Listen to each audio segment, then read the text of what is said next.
Hi అండి. అందరూ ఎలా ఉన్నారు? అందరూ బాగుండాలని నా దేవుణ్ణి కోరుకుంటున్నాను. అయితే ఈరోజు అయితే శ్రీరామనవమి రోజు అన్నట్టు ఇది శ్రీరామనవమి రోజు నేనైతే బ్లాగ్ తీయాలనుకుంటున్నాను. ఇది పొద్దున్నే 5 అవుతుంది చూసారు కదా. అయితే ఇదంతా ఇల్లంతా క్లీన్ చేసుకొని ఈరోజు శ్రీరామనవమి మేము ఎలా జరుపుకుంటామో మీకు చూపించాలనుకుంటున్నాను. ఇప్పుడు 5 అవుతుంది కాబట్టి ఇంకా అంతా తెల్లవారలేదు, కొంచెం చీకటిగానే ఉంది. కానీ నిజంగా చాలా బాగుంది. పొద్దున్న లేవడం అంటేనే చాలా హ్యాపీ. నిజంగా లేవడం కష్టం కానీ లేస్తే చాలా బాగుందండి. ఈరోజు పనులన్నీ త్వరగా అయిపోయాయి. నేనైతే కిచెన్ నైటే క్లీన్ చేసేసా, గిన్నెలన్నీ కడిగేసా. ఇప్పుడైతే ఇల్లు మొత్తం కడిగేసాను.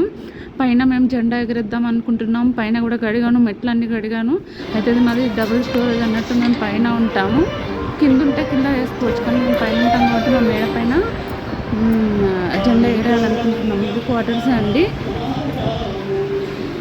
ఇంత క్లీన్ అయిపోయింది. ఇప్పుడు అన్ని ముగ్గులన్నీ వేసేసాను. పనులన్నీ దాదాపు అయిపోయాయి. ఇప్పుడు స్నానం చేసి ఫ్రెష్ అప్ అవ్వాలి.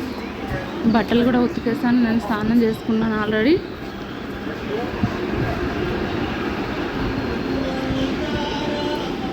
ఇప్పుడు పూజ చేసుకోవాలి.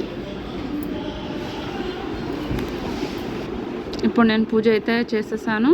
అయితే మా పాప మా ఆయన కూడా స్నానం చేశారు. మేమందరం ఇక పైకి వెళ్ళి పైన కార్యక్రమాలు చూడాలి. అయితే జెండా ఎగిరేసేటప్పుడు అంట ఆడవాళ్ళు ముట్టుకోవద్దంట. మన సైడ్ ఎలా ఉంటుందో నాకు తెలియదు, కానీ ఈ జార్ఖండ్లో అయితే అలా ముట్టుకోవద్దని చెప్తారు. అక్కడ ఏ వస్తువు మనం పట్టుకున్నది లేదు, దూరమే ఉండాలి. అందుకే నేను మా పాప దూరమే ఉన్నాం. మా బాబు అయితే హాస్టల్లో ఉంటాడు కాబట్టి బాబు రాలేదు.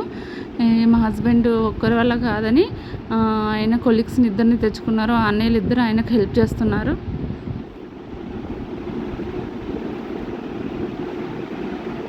ఇవన్నీ జార్ఖండ్ కట్టుబాటు విధంగానే చేస్తున్నాము. మన సైడ్ ఎలా చేస్తారో నాకైతే తెలియదు, కానీ మేము కొత్తగా క్వార్టర్స్లోకి వచ్చినప్పుడు ఇలాగ జెండా ఎగిరేశారు. అదే ఆనవాయితీగా ఎవ్రీ శ్రీరామనవమికి ఇట్లా జెండా ఎగిరేయాలని చెప్పారు, హనుమంతుని జెండా. అందుకే మేము కూడా ఇక ఎగిరేస్తున్నాము. ఆ జెండా ఉంటే అంట మంచిదంట. గాలి తగిలిన చోటల్లో మనకు మంచి జరుగుతుంది. దాన్ని ఒక భగవంతులానే పూజించాలి.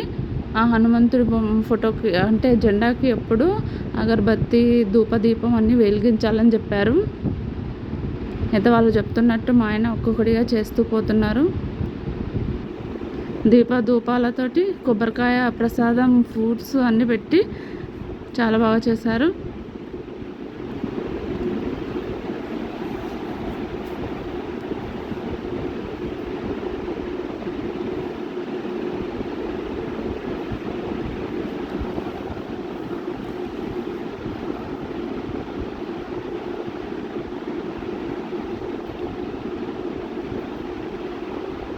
లాస్ట్లో అంట అలా నీళ్ళతోటి అలా చేస్తేనే పూజ కంప్లీట్ అయినట్టంట.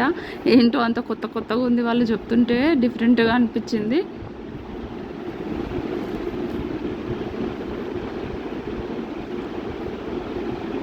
ఇలా ఎంతమంది జెండా ఎగరేస్తారో తప్పకుండా కామెంట్ చేయండి.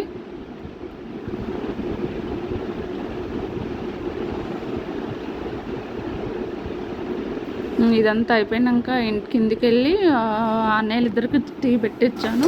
మా ఆయన కూడా డ్యూటీకి వెళ్ళిపోయారు. అయితే నేను లంచ్లోకి బెండకాయ ఫ్రై, ఇంకా టమాటా పప్పు, ఇంకా రైస్ చేస్తున్నాను.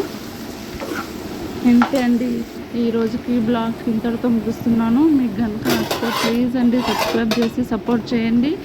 మీ ఫ్యామిలీ అండ్ ఫ్రెండ్స్కి కూడా షేర్ చేయండి. ఇలాంటి వీడియోల కోసం కంపల్సరీగా మీరైతే సబ్స్క్రైబ్ చేసుకోండి.